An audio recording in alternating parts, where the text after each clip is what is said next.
Isang mapagpalang umaga sa ating lahat, mga kapatid ko kay Kristo.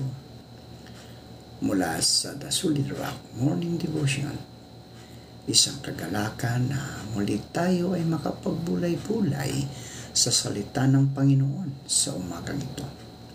Mga ilang minutong pagbubulay-bulay ng mga salita ng Panginoon upang papurihan at sambahin ang ating Panginoong Hesukristo.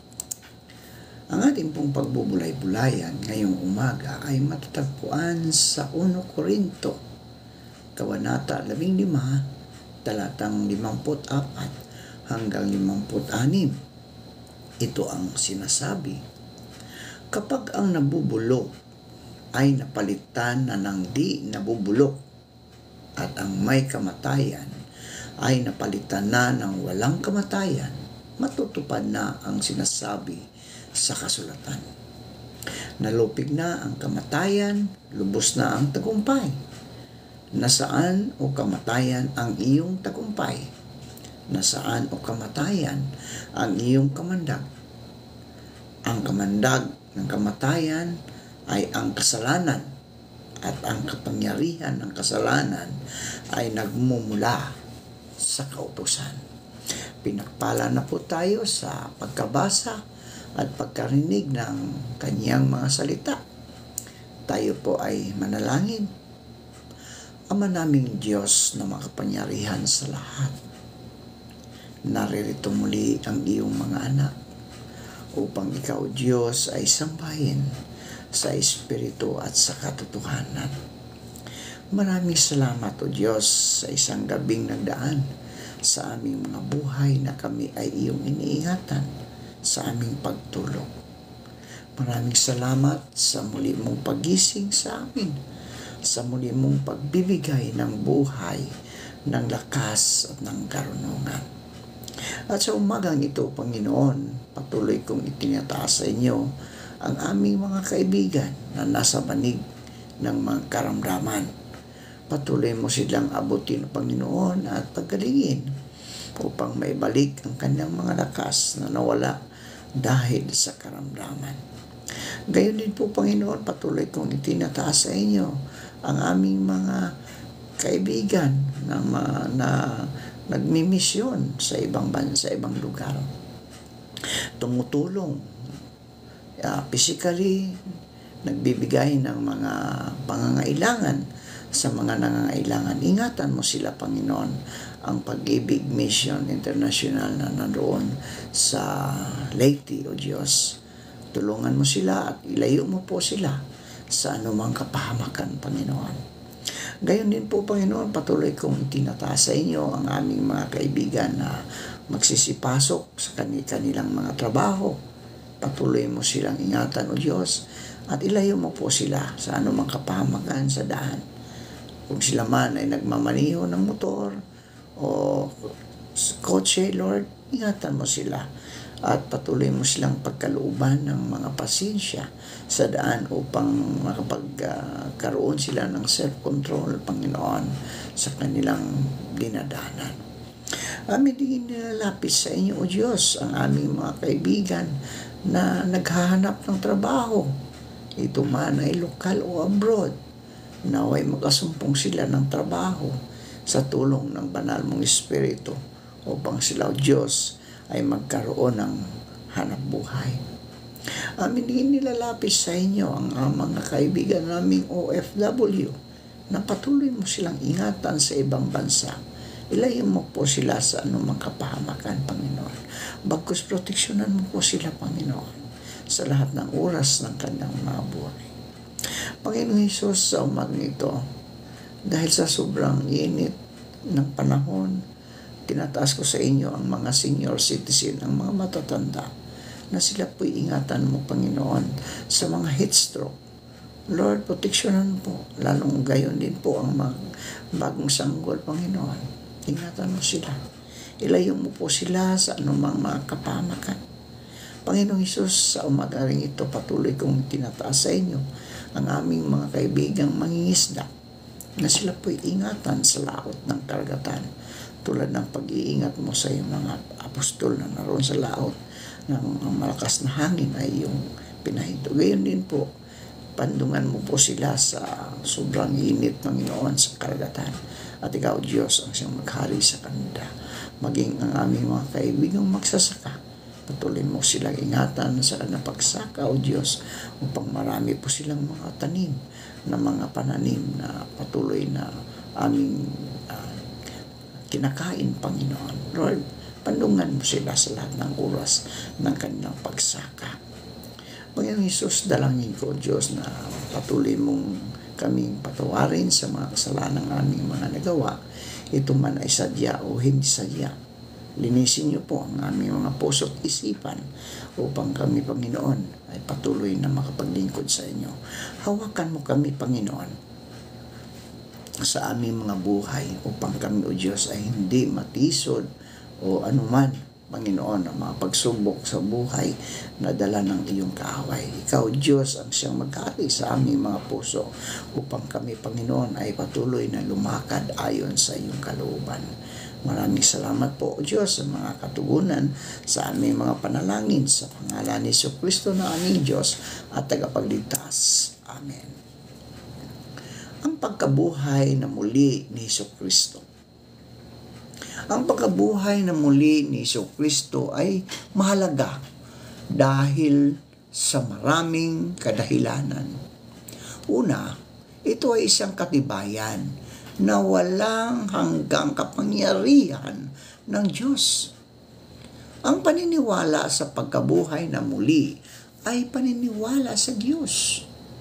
Kung mayroon Diyos at kung siya ang gumawa sa sangnilikha at siya ang may kapangyarihan sa lahat ng mga nilikha, mayroon siyang kapangyarihan upang buhayin muli ang mga patay.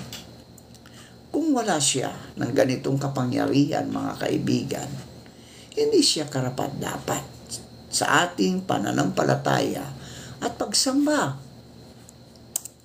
Siya lamang, mga kaibigan, siya lamang na lumikha ng buhay, ang tanging makabubuhay sa patay. At siya lamang ang makapag-aalis ng tibo ng kamatayan at makapagbigay ng tagumpay laban sa libingan. Sa pagkabuhay niya kay Kristo mula sa mga patay, mga kaibigan, ipinapaalala sa atin ng Diyos ang kanyang walang hanggang kapangyarihan sa buhay at maging sa kamatayan. Pangalawa, ang pagkabuhay na muli ni Jesucristo ay isang katibayan ayon sa pagkabuhay na muli ng lahat ng tao, na siyang pangunahing pundasyon ng pananampalatayang Kristiyano. Hindi gaya ng ibang mga relihiyon, ang Kristyanismo lamang ang nagtataglay ng isang leader na napagtagumpayan ang kamatayan. At siyang nangako na mangyayari din ang gayon sa kanyang mga tagasunod. Ang lahat ng leader ng relihiyon ay libingan lamang ng huling naging hantungan.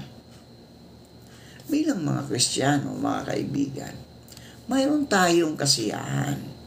Mayroon tayong kasiyahan sa katotohanan na ang ating Diyos ay nagkatawang tao, namatay para sa ating mga kasalanan at nabuhay na mag-uli sa ikatlong araw. Hindi siya napigilan ng kamatayan. Siya ay nabuhay at nabubuhay magpakailanman at ngayon ay nakaupo sa kanang ng Diyos Ama sa kalangitan. Sa unang Korinto, Kabanata 15, ipinaliwanag ni Apostol Pablo ang kahalagahan ng pagkabuhay na muli ni Kristo. May ilang mananampalataya sa Korinto na hindi naniniwala sa pagkabuhay na muli ng mga patay.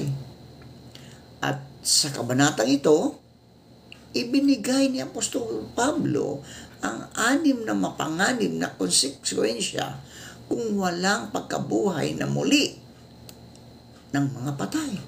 Una, ang pangangaral tungkol kay Kristo ay magiging walang kabuluhan. Ayon sa talata 14. Magiging walang katuturan ang pananampalataya. Ang lahat ng mga saksi at nangangaral tungkol sa pagkabuhay na muli ay magiging sinungaling ayon sa talata 15. So wala pang nahahango mula sa kasalanan. Ang lahat ng mga namatay na mananampalataya ay napahamak ayon sa talata 18. At ang mga Kristiyano ay magiging pinakakawawa sa lahat ng tao ayon sa talata 11. Mga kaibigan, ngunit si Jesus, si Jesus ang tunay na nabuhay mula sa mga patay bilang katibayan na bubuhayin muli ang mga patay ayon sa talata 20. At ito ang katiyakan, mga kaibigan, na tayo ay bubuhayin din muli. Bubuhayin din muli. O bubuhayin din naman tayo. So ang salita ng Diyos ang nagbibigay ng katiyakan sa pagkabuhay na muli ng mga mananampalataya sa muling pagdating ni Jesucristo para sa kanyang katawan. Ang iglesia, ang iglesia. Sa pagdagit sa mananampalataya. So ang ganitong pag-asa, mga kaibigan, ay katiyakan ang dahilan ng awit ng tagumpay ni Apostol Pablo sa 1 Corinto, Kabanata 15, talatang 55. Nasaan o kamatayan ang iyong tagumpay? Nasaan o kamatayan ang iyong kamandag? Paanong iniuugnay ng mga huling talatang ito sa 1 Corinto 15 ang kahalagahan ng pagkabuhay na muli sa paglilingkod ng Kristiyano? Sinabi ni Apostol Pablo, "Yamang alam ninyong di nasasayang ang inyong pagpapagal para sa Kanya. Ipinapaalaala niya sa atin na dahil alam natin na tayo ay mabubuhay na muli sa isang panibagong buhay, makakaya nating lampasan ang lahat ng pag-uusig at lahat ng panganib sa ating paglilingkod alang-alang kay Kristo, gaya ng kanyang ginawa. Makakaya nating sundan, mga kaibigan, ang halimbawa ng libu-libong mga martir sa kasaysayan ng Kristyanismo ng buong galak na ipinagpalit ang kanilang makalupang mga pangarap at maging ang kanilang buhay alang-alang sa buhay na walang hanggan at sa pagkabuhay na muli. Ito ngayon ang hamon sa atin, mga kaibigan. Ang pagkabuhay na muli ang maluwalhating tagumpay para sa bawat mananampalataya. Si Jesucristo ay namatay, inilibing at bumangon sa libingan sa 3 araw ayon sa kasulatan. At siya muling darating. So ang mga namatay kay Kristo ang unang bubuhayin, samantalang ang madadatnang buhay sa kanyang muling pagdating ay babaguhin at tatanggap ng maluwalhating katawan. Ayon sa 1 Tesalonica, Kabanata 4, talatang 13 hanggang 18. So bakit mahalaga ang pagkabuhay na muli ni Jesucristo sa ating kaligtasan? Ipinakikita nito ang ginawang pagtanggap ng Diyos Ama sa paghahandog ni Jesus para sa kaligtasan. pinatutunayan din ito na ang Diyos ay may kapangyarihan na buhayin tayo mula sa mga patay. Binibigyan ni katiyakan ito ang lahat ng sumasampalataya kay Kristo na hindi sila mananatiling patay. Manapa sila ay muling bubuhayin at gugugulin ang buhay na walang hanggan, kapiling ang Diyos at ang lahat ng mga sumasampalataya. Ito ang ating dakilang pag-asa. Manalangin tayo. Amang makapangyarihan sa lahat na nasa kaitaasan, kami po, O Diyos, ay humihingi ng kapatawaran sa aming mga kasalanan, sa aming pagkakasala, di namin sinasadya. Ama naming makapangyarihan sa lahat, dinggin po sana ninyo ang aming mga panalangin.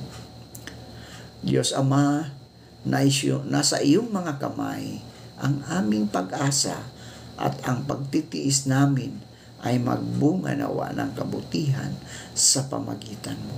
Pagpalain po kayo ng mapagmahal at makapangyarihang Diyos ngayon at magpakailanman. Panginoong Hesus, ipinapanalangin po namin ang aming mga kaibigan na naliligaw ng landas. Naway matagpuan nila ang liwanag, ang tanggapin nila ang inaalok mong pagbabagong buhay para sa kanila. Pagpalain ka nawa ng Panginoon at ingatan ka. Paliwanagin nawa ng Panginoon ang kanyang mukha sa iyo at mahabag sa iyo. Ilingap nawa ng Panginoon ang kanyang mukha sa iyo at bigyan ka ng kapayapaan. Amen.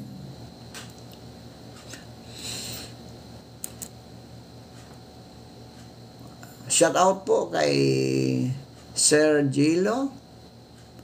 Shout out kay Masigin. Shout out kay Jed Chab.